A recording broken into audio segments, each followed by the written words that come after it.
Starting October 1st, EA will be introducing advertisements at the beginning and end of our podcast episodes. Ad-free feeds will be available for subscribers through Patreon.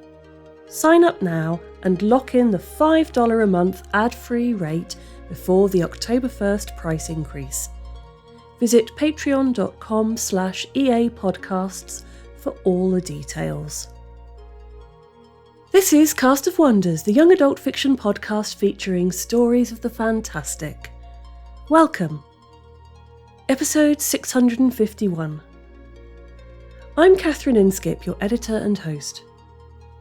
Today, Cast of Wonders is bringing the final episode in our Summer Spotlight series of award-nominated authors. Our story for today is The Liar by Darcy Little-Badger, which was first published in the Book of Witches, edited by Jonathan Strahan, August 2023 from Harper Voyager. Darcy's novel, Shane Allende, won this year's Lodestar Award for Best Young Adult Novel, and we're thrilled to share another of her stories with you today. Darcy Little-Badger is a Lipan Apache writer with a PhD in oceanography. Her critically acclaimed debut novel, Ilazzo, was featured in Time magazine as one of the best 100 fantasy books of all time. Ilazzo also won the Locus Award for Best First Novel and is a Nebula, Ignite and Lodestar finalist. Her second fantasy novel, A Snake Falls to Earth, received a Nebula Award, an Ignite Award and a Newbery Honour, and is on the National Book Awards longlist. Her third book, Shane Allende, is the prequel to Ilazzo and was a USA Today bestseller. Darcy is married to a veterinarian named Taran. This story is narrated by Amy H. Sturgis. Amy H. Sturgis holds a PhD from Vanderbilt University and focuses on the intellectual history of speculative fiction. Sturgis, who teaches at Signum University, has authored 4 books, edited or co-edited 10 others, and published more than 60 essays. She also contributes the Looking Back on Genre History segment to the science fiction podcast Starship Sofa. Sturgis lives with her husband in the Appalachian Highlands of Virginia, and her official website is abhsturgis.com. This story comes with a content warning for swearing, assault, and murder. And now, we've a tale to tell.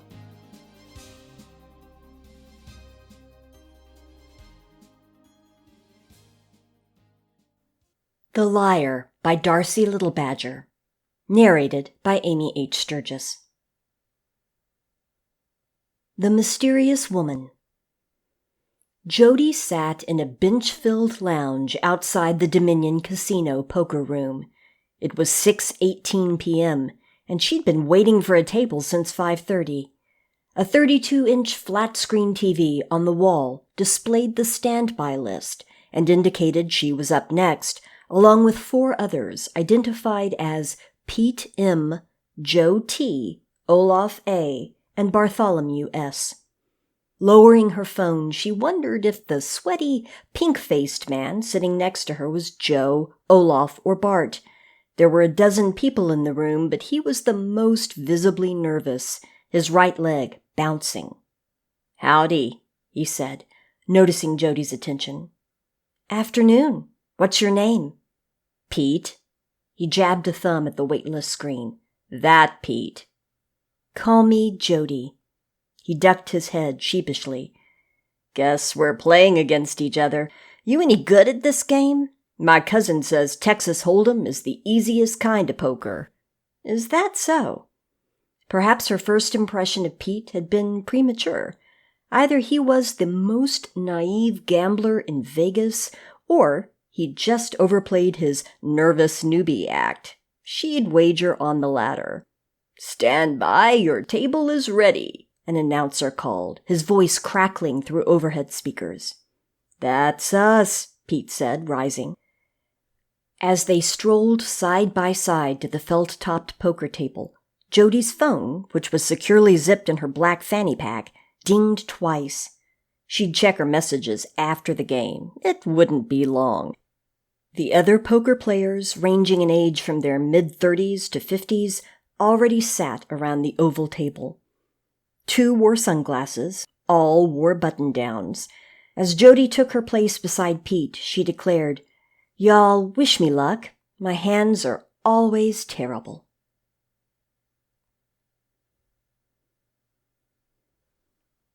"2 hours later, and $500 richer, Jody slid onto a leather-upholstered bar stool in the Roman's Another Day bar, ordered a ginger ale — she had to drive home later — and turned on her phone. There were 10 missed messages, all from a group labeled Coven, a nod to their powers. Jody had connected with the Coven online. Everyone had similar stories of the mysterious woman. They didn't use real names and avoided identifying information like hometowns or jobs, but Jody considered them her friends. Adele. Has anyone talked to AJ recently? Chloe. Last Friday. Adele. Me too. I'm worried. It's been days. Chloe. Maybe he's on vacation? Adele. No. AJ would have told me. Then Jody noticed that she had a new private message from Adele. Adele. Hi, Jody. Do you live in the western U.S.? As Jody jotted out a response, "Why do you ask?" the smell of cigarettes and not too bad cologne announced the return of Pete, who thumped onto a seat beside her. "Hey, card shark," he said. Then to the bartender, "Whiskey, please." At least he'd dropped the fish-out-of-water act. Feigning inexperience hadn't helped him during the poker game. Not against her, anyway. Jody slid a 10 to the bartender. "I'll cover his drink." It was only fair, considering she'd won all his chips. With a bashful chuckle, Pete said, "Thanks." "Just so you know, I have an appointment in 10 minutes, she lied. "I can't stay and chat." "That's fine." He absent-mindedly scratched at a pale Band-Aid on his upper arm. "I just had one question." "What's that?" He leaned closer, lowered his voice. "Are you the fanny-pack-wearing Cherokee girl who won big at the MGM last week?" Actually, she was Apache and 30 years old, but Jody couldn't tell him that. "Maybe." She twirled her soda, annoyed. She hadn't meant to win big, it just kinda happened. Now she had a reputation. That meant it was time to move. "What's your secret?" Pete asked. "Really want to know?" "Yes." He hadn't sounded so earnest all night. When the bartender placed a glass of whiskey in front of Pete, it remained unacknowledged. "I once defeated a mysterious woman in a game of Uno," Joni explained, "and she gave me a magical boon." "Ugh," Pete groaned. "A what?" "It's like a superpower." "Respectfully, if you had more than 10 minutes, I'd be happy to trade fairy tales. Just listen. It's important that you hear the story." He sobered up quickly. "Go on, then." "We'd been playing for petty cash, me, mysterious woman, and my cousins. When I won, she said, 'You can take my money or accept a gift. It would be a great skill for a woman like you. Shake my hand, and people will believe all your lies.'" "What did she mean by a woman like you?" Pete asked. "Who knows? I was just 20, working at a grocery store to pay for college, majoring in math 'cause I have a knack for numbers. I wasn't—" She gestured to herself, to the bar, as if inviting Pete to infer the woman she'd become based on the place she drank. "I was really shy, too. My cousins, 2 punks from Santa Fe, always decked out in beadwork and spikes, met mysterious woman at a concert, and I don't know why she chose me instead of them. I shook her hand, 'cause I didn't want to cause trouble over $20. Plus, isn't magic make-believe? Should have trusted my gut, taken her money instead. There was something off about her. Ethereal, powerful. Mysterious woman's long hair resembled a million strands of Vanta black painted silk. She spoke with an accent, but I couldn't place it, and her eyes, like the Mona Lisa. She always seemed to be looking at me, even when she wasn't. What are you complaining about? I'd pay millions for a superpower like that, he joked. Well, there was a catch. Jody's phone dinged and she glanced at the message on her screen. Adele, if you do, can you check on AJ? He lives in LA. I'm really worried, especially after what happened to North last month. LA was a 4-hour drive, not terrible, given the size of the western U.S., but first, boons can be given or stolen. If you ever meet somebody with more than one boon, chances are they've killed lots of people, like me. Pete chuckled. She didn't hold it against him. It's not like he believed her. And second, every boon comes with a curse, Jody continued, simultaneously messaging Adele, call in 30 minutes. And she provided the number of her burner phone, purchased for emergencies only. What's yours? Pete encouraged. When I tell the truth, nobody believes me. That's not so bad. It is if you want to be a mathematician. Jody stood, finished her soda with an audible gulp, and buttoned up her jean jacket. Wait! Come on, Miss Jody. I listened to your story like a good sport. Won't you give me a hint? How do you really win? Gently, she smiled. Who can say? You? Afraid not. This conversation has only been a dream. There was a coral red smudge of lipstick on her empty glass of ginger ale. Perhaps it would confuse him after she left. You never really met me, Pete.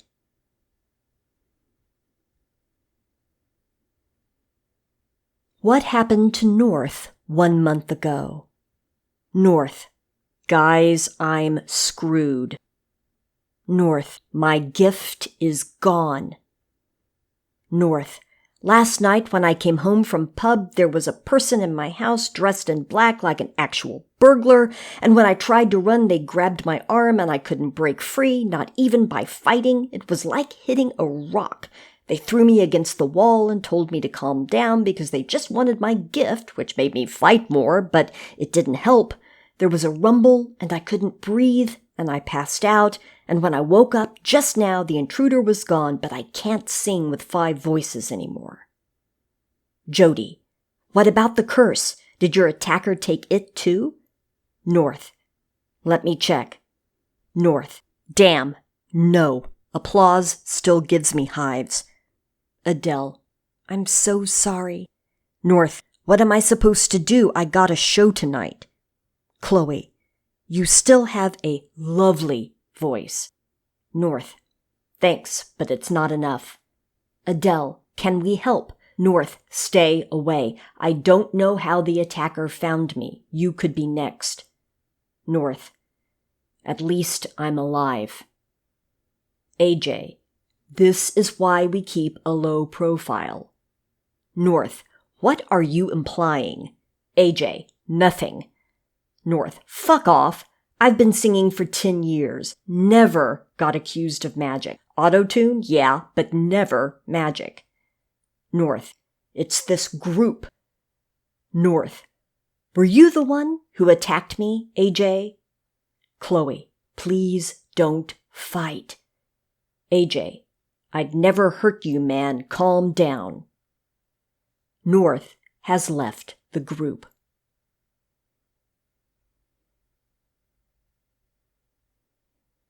The Immortal Man. By the time Adele called, Jody was driving up I-15. She lowered the radio to a white noise murmur of soft rock and transferred the call to speakers. A Dolly Parton sound-alike asked, Jody, you there? What's up, Adele? This was the first time she'd spoken to a member of the coven. The others would chat among themselves, but texts gave Jody more time to be deliberate about phrasing. Adele's surgery voice fit her well, based on everything Jody knew about her friend, a 30-something-year-old former nurse with 3 young sons who lived with their father. Adele's curse was too dangerous for a house full of children. Her right hand carried the boon of healing, Her left hand, the curse of death. The greater the boon, the greater the curse. But Adele never complained. Her eldest son, Felix, had a painful hereditary disorder. But he no longer suffered, not like he used to. The magic was a salve. "I know AJ's address," Adele replied. "I visited his house." "When?" "Most recently, a month ago." "Aren't we supposed to be anonymous?" Jody drummed her fingers on the steering wheel. "AJ broke his foot last year, remember? With a curse like his." "Ah, you went there to heal him." "At first. That's why I always visited, to heal. But lately?" Her voice tightened with emotion. "We love each other. That's why I'm scared. AJ never ignores my calls, not like this. He could be in the hospital or something worse." Thinking of the attack on North, a bitterly paranoid side of Jody wondered, am I being lured somewhere? After all, AJ went missing after he shared his address with Adele. "Yeah." "You don't want to lie to me," Jody said, realizing too late that she didn't know what Adele wanted, which meant the statement was just a guess and therefore had no power. Luckily, Jody hadn't disclosed her boon to the coven. She could try a different tactic, undetected. "Just warning you that I know when people are being deceptive, 'cause I used to administer lie detector tests for the FBI. "Honest to God, hun!" Adele exclaimed. "I'm just worried about AJ. Sorry, I know why you're cautious. This was a lot to ask. Don't give it a second thought. I'll fly to Los Angeles on Sunday." Sunday was 2 days away. "What's AJ's address?" Jody interrupted. "I'll check tomorrow evening." A lie. She'd drive there now. 4 hours to LA.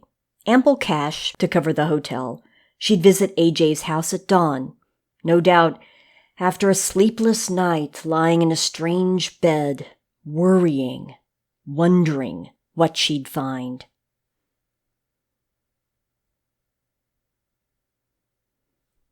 AJ lived in a neighborhood of sardine-packed houses.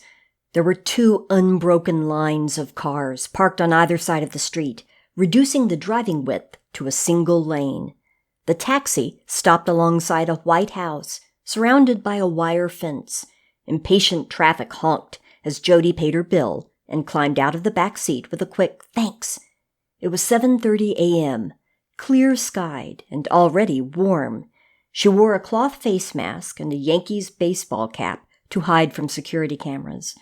Although Jody didn't plan to cause a scene, situations like these, with so many unknowns, defied planning. According to AJ, he met Mysterious Woman at a bar, not a dive or a pickup hotspot, just a run-of-the-mill place where people congregated after work to drink and watch football together. He struck up a conversation with, in AJ's words, the most striking woman in the room, in every room, or so I thought. He was curious, but Mysterious Woman deflected his questions with her own. By last call, she knew AJ's life story, and, according to AJ, every time he recounted the night, she'd only become more mysterious. She asked me if I could have one superpower, what would it be? I said, never age. Then she asked, what if the power had a side effect and every injury caused 10 times the pain? At the time, I was just 29 and hadn't broken a single bone. She promised I'd never get cancer. There'd be no wrinkles, no deteriorating heart. Only other things or people could harm me. Seemed like a fair trade, especially hypothetically. Plus, heart disease runs in my family. Was it a fair trade, though? Jody thought as she unlatched AJ's gate and noticed there were no slip pads on the steps to his front door and memory foam padding on the railing around his porch. AJ always seemed chipper, but Jody knew full well that behavior could be deceiving. Jody pressed the off-white doorbell, and when nobody answered, she knocked twice and called, "AJ? You there?" Patiently, she counted the seconds. At 10, Jody shouted, "Hey, buddy, wake up!" The only response came from the neighbor's open side window. "Can you keep it down?" "Sorry." Turning, Jody faced her critic. The groggy-looking 20-something woman wore a white terry bathrobe, which she clasped shut with one hand. "I feel awful for disturbing you," Jody said. "Have you seen the man who lives here? I'm his cousin, and my family's really worried. We can't reach him by phone." The woman's scowl softened. Not recently, but I'm usually at work." "Thanks, no worries." Jody jogged to AJ's mailbox, flipped it open, and mentally reeled when she saw a dense pile of envelopes, a week's worth of unopened mail. From her elevated vantage point, the bathrobe woman suggested, "Try his back door?" "Okay." There were white gardenias in the narrow alley of land connecting AJ's front yard to his backyard. Jody, by hopping and weaving, didn't crush any flowers underfoot. 2 large curtained windows overlooked the fence-enclosed patch of yellow grass behind AJ's house, and between the windows was a yellow wooden door. As she stepped closer, Jody heard a plink, plink, plink sound, similar to the rhythm of a moth enamored of a light bulb. Plink, plink, plink. Dozens of fat black flies were trapped between the curtain and glass pane of the left-hand window. Plink, plink, plink. Some crawled in aimless loops, while others kept trying to escape the house and whatever else was trapped within its walls. "AJ," Jody whispered, even though she'd meant to shout, and then she turned the doorknob. The door opened, a few inches, catching on a chain log. A strip of light fell into the kitchen, and Jody leaned forward wide-eyed. Shock delayed her reaction to the smell. "Oh, God," she moaned. A bloated carrion fly ricocheted off her cheek and zipped away. Gagging, Jody snapped the door shut and ran to the gardenias, gathering flowers in her hands and rubbing their petals against her face, inhaling, desperate to purge the smell of death. Because she'd seen him lying on the kitchen floor, and he'd been there 4 days. The immortal man had died at age 51.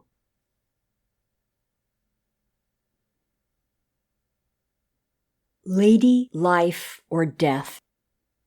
Later that morning, Jody took a breather, the first she'd had all day, at a little rest stop between Los Angeles and Vegas. Hers was the only car in the parking lot, although a green-trimmed long-haul truck was parked behind the restroom facilities, its driver sleeping. Jody bought a granola bar from the half-empty vending machine near the restrooms, and then she sat on a wooden bench to eat and think. AJ had aged, which meant his gift was absent, stolen, at the time of death. He could have been killed, intentionally or accidentally, in the struggle. First North, now AJ. A pattern was emerging. The gift thief was picking off members of the coven, and it seemed that North had been right. Their friendship was a liability. Even Jody, who'd tried to remain totally anonymous, was letting details of her life seep out. Blood in the water. Either Chloe or Adele could be a hunter. After swallowing the last bite of granola, she called Adele. "Jody? What is it?" "I'm in L.A. God, AJ's neighbor found his body. AJ, he was..." She lowered the phone. On the other end of the line, Adele was screaming. "I'm sorry," Jody thought. "I'm so sorry." Instead, after the screaming became sharp, hiccuping gasps, she said, Adele, pretend the killer stole AJ's phone, okay? Would it contain anything at all that could reveal your location, full name, family's names, anything he could use to find you? Killer? She cried. AJ was murdered? Jody stopped herself from responding, "Seems so." Instead, she asked, "What if I told you that a gift thief is targeting our group? What if AJ was murdered for his gift?" "I sent AJ photos. We texted every day. This isn't happening. This..." A moment of silence passed, and when Adele next spoke, she sounded stoic, almost robotic. "Felix depends on my gift, Jody. What should I do?" Prey ran. Prey hid. Jody could pack all her worldly possessions in a few suitcases and start a new life somewhere else. The Midwest, another country. She'd switch from gambling to panhandling and thereby entirely disappear from the consideration of society. Of course, Prey also sought protection in great numbers. Alone, Jody would be running forever, but she couldn't ask her family for help. She did enough damage to them all those years ago. After shaking the mysterious woman's hand, it hadn't taken long for Jody to accept that her gift was real. By that point, however, she'd already torn her cousins' minds apart. She'd rather die than let that happen again. "Tell your ex-husband about the murder and go into hiding, okay? Don't try to fight." "What about Chloe? Is she in danger too?" "I'll warn her," Jody said, "and then no more communication. Who knows who we can trust?" "Yes," Adele sniffled. "You're right." Jody's thumb was an inch from the end call button when she heard Adele's quiet plea. "Be careful, hon."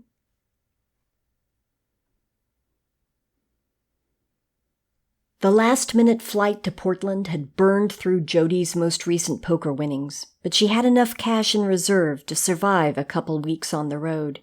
In any case, money was among the least of her concerns. In an emergency, she could use lies as currency. The phrases, "I already paid for that," and "You owe me $20, went a long way. With a flight to catch in 20 hours, Jody took a cold shower and then whirlwind packed a couple suitcases with her valuables. Later, the landlady would find a few pots and pans, a pillow, 2 comforters, and a tangle of electrical wires, extension cords, chargers, even a string of Christmas lights Jody had used only once years ago. At midnight, 8 hours before takeoff, she rolled a sleeping bag over the bare twin-sized mattress and tried to sleep. Every couple minutes, the yellowed blinds flashed as a car drove past her window. Normally, the street's rhythm was a metronome, lulling her to sleep. Not tonight. She tried counting cars. By 100, Jody gave up. It would be nearly 5 a.m. in North Carolina, where Adele lived. Too early to call, but what good would a check-in do anyway? She had a solid survival plan. Simple, adaptable. Adele's ex-husband would take a long vacation with the boys, and Adele would move. If this was a movie, the killer would strike tonight, when Adele was vulnerable, frightened, and on the cusp of escape. Why? Because of dramatic tension. Or maybe because the murderer knew she was leaving, and if they didn't act quickly, their victim would get away. Jody glanced at her phone. The time read 1:48 a.m. Somewhere, a fly clinked against glass. She'd call Adele in 2 hours, one last goodbye. Until then, she'd take a walk. The 24-hour convenience store down the street sold the best tamales Jody had ever tasted outside of her grandmother's kitchen. Maybe they'd help her relax. Dressed in jeans, a t-shirt, and a windbreaker, she stepped outside, locked the door, and set off across the asphalt parking lot with her hands thrust deep within her pockets. The surrounding windows, in her apartment complex, in the inn across the street, and in the various concrete-colored shops around them, ranged from dark to dimly lit, and although Jody was alone on the sidewalk, at least one car drove by every minute. Tick, tick, tick went the metronome. The store was just 3 blocks away, a walk she'd made countless times before, but tonight Jody felt vaguely unsafe, like she was being watched, hunted. She glanced at the windows across the street, searching their curtains for movement. Finding nothing, Jody turned toward the alleys and listened for footsteps. Perhaps I got it all wrong, she thought. If this was a movie, I'd be the next victim, 'cause it's unexpected. At that, Jody grit her teeth, shook out her arms, and resumed glaring at the shadows. She wasn't frightened anymore. This was the tension of anticipation. What would she say to the murderer? "Want to hurt me, my guy? You're a literal piece of shit." Within minutes, the convenience store was an oasis of golden light around the corner. As she approached the front entrance, Jody noticed 2 cars in the square blacktop parking lot. She made note of the license plates. Nevada, Nevada. Locals, then. With a ding, ding of a little bell, the convenience store door shot open, and a man, mid-30s, shirtless, with burnt skin and thick brown hair, jogged outside, nearly slamming into Jody. "Excuse me," she automatically said, trying to circle around him, but he sidestepped in her way, remarkably nimble for a guy who'd probably been drinking since happy hour based on his smell. Hey, he said, "what's up?" It occurred to her that if he'd been a witch, she'd be a goner. "Nothing," Jody said, and he must have believed that, so why wouldn't he move? "What's The rest of his question was so slurred she couldn't make it out. "You want to leave me alone," Jody muttered, and without another word, the man staggered away, walking past the parked cars and across the street. The moment he disappeared around a motel, Jody's phone rang with a shrill chirp. The caller ID said, Adele. "Hello?" she answered, leaning against the outer convenience store wall. "Jody? I think the murderer was at my house. She walked through the wall, Jody." "What? When was this? Are you safe?" "She isn't here anymore. I don't know what to do. Should I call the police?" "What about your kids?" "Jason took them to Florida already. I'm alone." "Okay, they're safe. Good. Then tell me exactly what happened." Sometime during the conversation, Jody had started walking back home, her restless energy redirected to yet another dead-end destination. "I was dozing, not a deep sleep, in bed. I face a window which is always locked and covered by curtains. The headboard's against a solid wall. Something woke me, a sound. Next thing, I'm staring at that window, and it's dim in my bedroom, but the curtain's clearly moving forward toward me, like there's somebody behind it. And I lower my eyes and see legs and a torso, and then she's taken a slow step closer, this woman who'd walked through the wall. When the shock wore off, I screamed loud as I could. Same time, the curtain slipped off her head. She was maybe mid-20s? Hard to tell, since she wore a ski mask. Covered everything but her eyes. 5 feet tall, very average build. With me screaming, she didn't care about sneaking around anymore. She charged my bed, but at the same time, I tore the glove off my hand. My death hand. When the witch saw that, she jumped back and sank through the floor, disappeared. So I thought I ought to grab my phone and run. I'd packed the car already." It occurred to Jody that there was a low rumble in the background of Adele's call. "You're driving now?" she guessed. "Yeah, just driving. What else can I do?"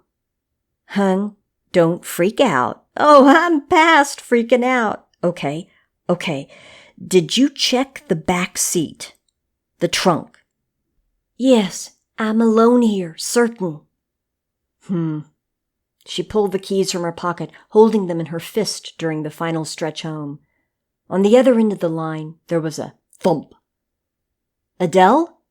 Something just landed on top of my—" "Am I on speakerphone now? Can you hear me through the car speakers?" "Oh, God, I think it's her." "What's happening?" Jody heard the squeal of tires, a shrill wail, and another thump.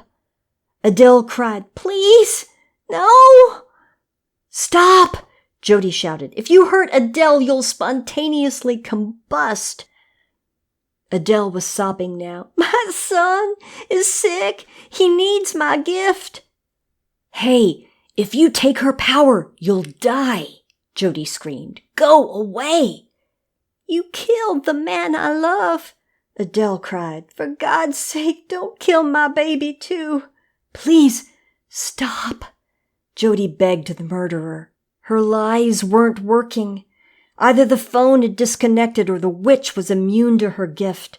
Around Jody, the windows of apartments and motels brightened, awakened by her shouts.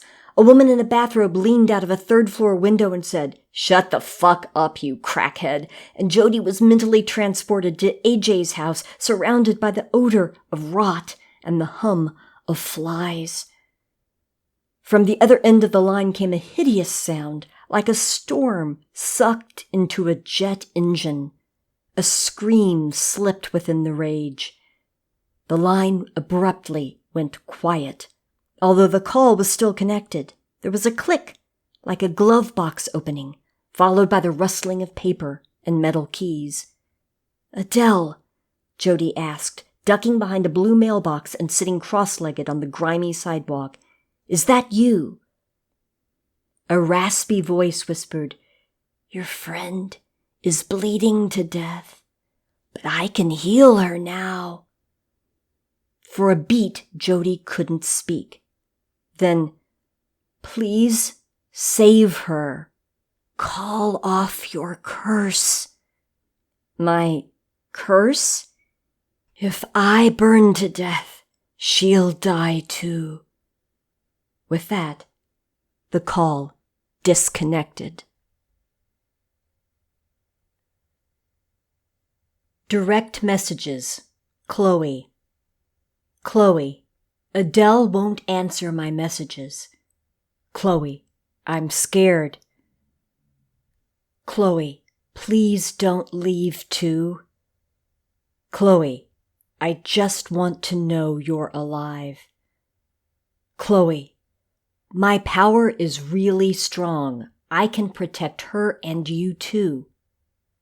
Chloe, I met the mysterious woman when I was very little. She asked me why I was covered in bruises.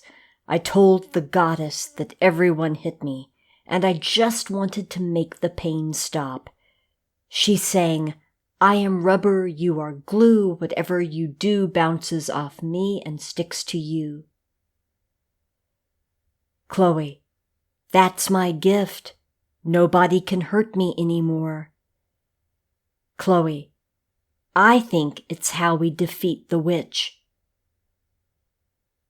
Jody, sorry I took so many days to answer. Jody, if you were serious about meeting, Room 2, Throne Inn, 34 Longren Circle, Raleigh, North Carolina. Find me.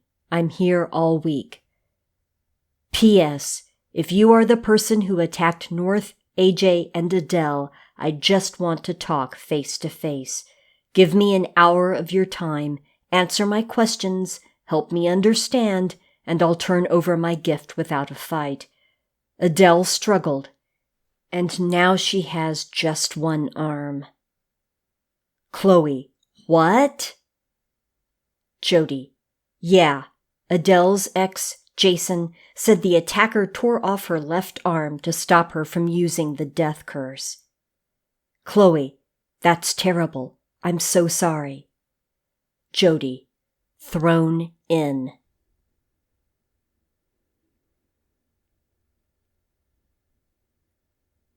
The liar.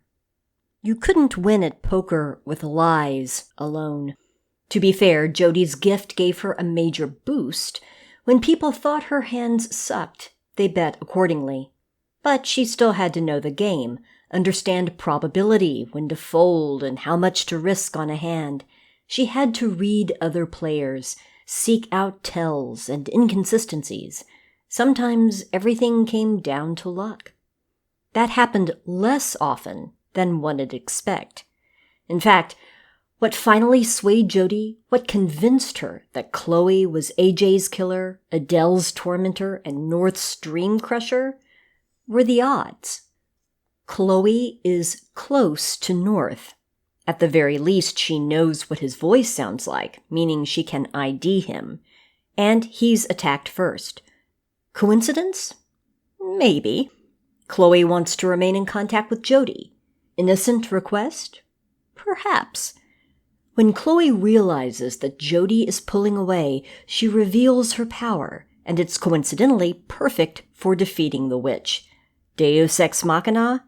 There was a mighty slim chance.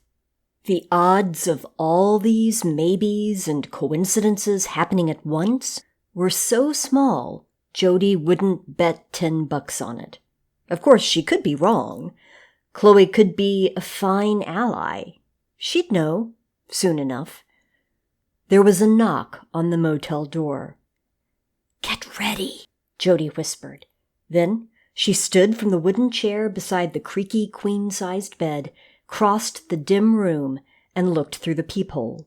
At first she saw the crown of Chloe's head, a knitted blue beanie over scruffy black hair. And then the young woman looked up, her brown eyes large, wide-set, and solemn, like the eyes of a little deer. Jody opened the door wide, squinting against the daylight. "What's your name?" "I'm Chloe." She made no move to approach. "Cool." As an invitation, Jody stepped back and sat on the edge of the bed. "Come in. Don't be scared. I can't hurt you. At the moment, this hotel is the safest place on earth. Oh, but you want to take off your shoes. Carpet's really soft." "Thank you." Chloe shut the door behind her, kicked her slippers into a corner, and stood awkwardly in front of the flat-screen TV until Jody pointed at the wooden chair. "Sit," Jody instructed. "So, did you tear off Adele's arm? Kill AJ? Ruin North's life? Was it you? Be honest. It's the only way you'll get what you want." Like I said, I don't plan to hurt you. You want my gift? Fine. I'll give it to you, happily, if you answer my questions. This isn't a trick. Cooperation is the only way forward. Chloe dropped onto the chair, cradling her face in her hands. "It was an accident," she groaned, her voice muffled. "What?" With a miserable sigh, Chloe looked up. "AJ, he wasn't supposed to die. I think his heart gave out." "Because of the pain? The fear?" She looked down. "Don't know." "Was Adele's arm an accident too?" Chloe's gaze sharpened. "I could have done much worse." "How many powers do you have, anyway? Just curious." Thoughtfully biting her inner lip, Chloe counted them off on her fingers. "Super strength. I can duplicate small objects like coins or shoes. I'm able to exchange bodies." "Gah! How often have you done that?" "A couple times." "Go on." "Walk through solids. Float. I can forget or remember any moment in my life. There's North's gift of singing and, of course, healing, health. All those gifts and no curses." "No." Chloe said, lowly. My curse is terrible. What is it? Hunger. She turned, gazing at the wallpaper, stripes of off-white on dirty green. When possible, I glut myself to survive months of starvation, like a bear in the springtime. Could you die from this starvation? Worse. Chloe surged forward, grasping Jody's hands, squeezing. You cannot understand my pain, Jody. The things it drives me to do. It's torture. There's no greater agony. What about the loss of a friend or a child? You can live with grief, kid, she hissed, her nails biting into Jody's palms. Everyone does it. Teeth grit against the pain of Chloe's tightening grip. Jody asked, And how many people have grieved because of you? Chloe leaned even closer. She smelled like sweat and vanilla. Her beanie was soft, as if knitted from cashmere. Honestly, Chloe whispered, I've lost count. Jody's ears crackled as the pressure rapidly decreased. From somewhere deep, a maelstrom roared. Wait, what about my questions? She asked. We're done talking. Stop! You don't want to take my gift. But if Chloe's hunger surpassed her capacity for friendship and love, overruled her sense of self-preservation, then maybe she really didn't want this. Or maybe she did. Jody couldn't lie if she didn't know the truth. Let's find the mysterious woman and make her take your pain away, Jody shouted. Isn't there time to try? Chloe just grimaced, shook her head. It was becoming hard for Jody to breathe. There might be time for one more lie, but she was afraid of breaking the wrong mind. She and Chloe weren't alone in the room. Adele had been hiding under the bed. Suddenly, Chloe cried out with shock, and the whirlwind went silent. In Chloe's last surge of consciousness, she looked down, gasping at the skeletal hand that touched her bare foot. Quick as a snake, the hand withdrew back under the bed. Jody caught Chloe's lifeless body before it hit the hotel carpet. Behind her, Adele crawled into the open, clutching the remains of her left arm, which was half wrapped in black velvet. Even though the arm had been severed from her body, the death curse still worked. They'd tested it on flies earlier that week. I couldn't let her steal more boons, Adele said, her voice robotic again. She helped Jody lower the body to the ground. She was already like a god. With a gentle swipe of her thumb, Jody closed the corpse's large brown eyes, wondering who they'd belonged to before Chloe stole them. What's your gift, Jody? Adele asked, softly. What if I told you that everyone believes my lies? I'd say that's a terrible, dangerous power. To Jody's right, Adele leaned closer, and Jody braced herself, because it was a terrible power. Nobody should have her gift. You were right, Adele whispered. We should find the mysterious woman. I want to beg her for Felix's life. I want to understand. She looked at Chloe's motionless face. Why? They sat together for a moment, heads bowed. Do you want to join me? Adele asked.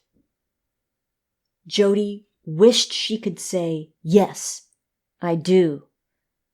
Instead, she agreed. Let's go find her. What does it mean to be gifted? In most cases, the truth is a mixture of talent, work, and sacrifice, but we often overlook the latter. Luck may sometimes play a role, and whether or not we can recognise and take the opportunities that arise. But there's definitely a lot more to being exceptional than just aspiring to greatness. I like how in this story it doesn't shy away from human greed or its consequences. It reminds us to be careful of what we wish for. For me, the interpersonal relationships in this story are a particular strength. The coven is brought together by their shared common history, but even though not everyone in the community is trustworthy, it's still something worth fighting for. Mixed in with the trust and distrust is a strong thread of empathy and forgiveness, and even though the final battle is to the death, the door that leads to a happier resolution is never fully closed. It matters that we have the courage to stand our ground when we must, but it doesn't mean we have to give up on others in the process. Join us again soon. We love bringing you the best audio fiction week after week, but we can't do it without your support.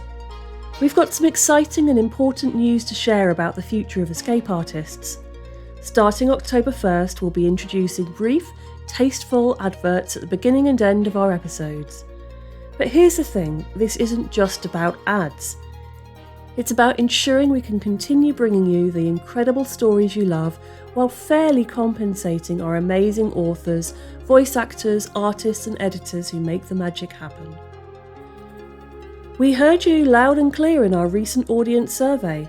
69% of you told us ads are a necessary evil, and another 30% said you don't mind them at all, especially when there's an ad-free option for supporters. Well, we listened. For our incredible subscribers and supporters, we're creating premium ad-free versions of every episode, plus bonus content you won't find anywhere else. And here's where it gets really exciting. If you subscribe before October 1st, you can lock in our current base rate of $5 per month forever. After October 1st, new subscribers will need to pay $7 monthly for premium access.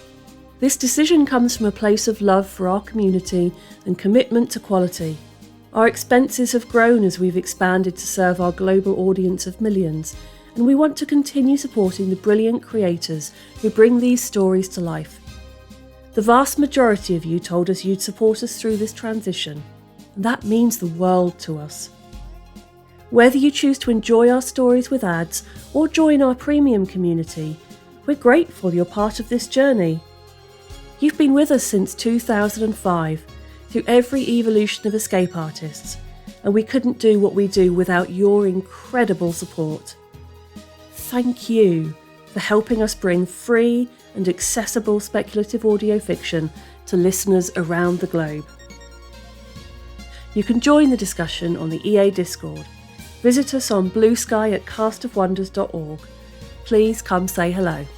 Cast of Wonders is brought to you by editor Catherine Inskip, assistant editors Alicia Caparaso and Amy Brennan, associate editors Rebecca Arn, Tanya Adelit, Kapia Cobb, Becca Miles, Ray O, Samuel Poots, Emma Smales, Denise Sudell and Rin Yi. Our audio producer is Jeremy Carter. Cast of Wonders is part of the Escape Artists Foundation, a 501c3 non-profit, and this episode is distributed under the Creative Commons Attribution, Non-Commercial, No Derivatives 4.0 International License. That means you can download or listen to the episode on any device you like, but you can't change it or sell it. Our theme music is Appeal to Heavens by Alexei Nov, available from Promo DJ or his Facebook page. Thank you for listening.